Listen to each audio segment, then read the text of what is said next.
big crypto drama from the last week or so has been this huge dust up.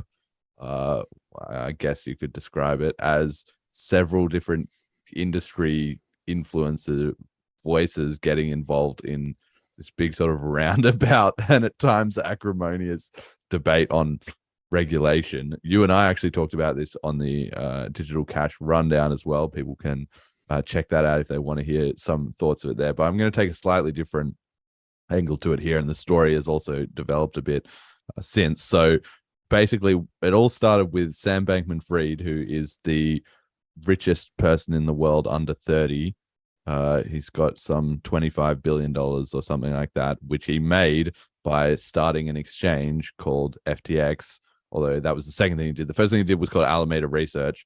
And basically they were doing crypto arbitrage starting in Japan and then growing to all these other places by adding liquidity into crypto markets. So he saw the price was lower in the US than in Japan. So he bought a bunch of crypto in Japan, in the US, and then sold it in Japan, and then used, cut off the profit and then used the rest to buy back the crypto he originally had. And basically by iterating on that, he's become ludicrously wealthy. Now, what he has done as a result of getting big in the industry is he's now able to influence the direction of the scene to some extent.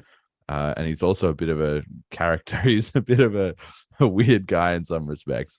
And so he has put out this, he's not very crypto native in the sense he's not really he doesn't even really describe himself as a big believer in cryptocurrency.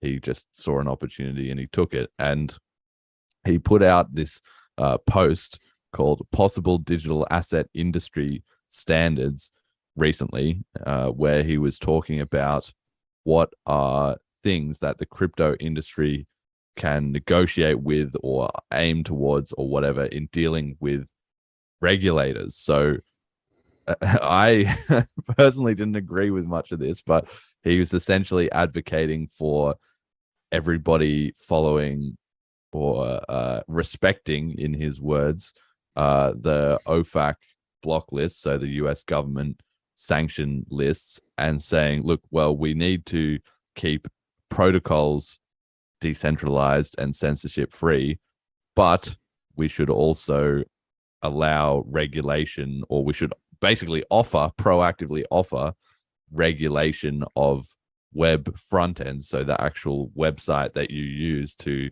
use something like Aave or MakerDAO or Sushi Swap or I guess some of those smart Bitcoin Cash MISSwap, like things like that, that the actual websites themselves should be regulated as financial institutions, which is essentially an opportunity for him to corner the market because that's the product he's already selling. He's essentially just screwing over his competition in doing so.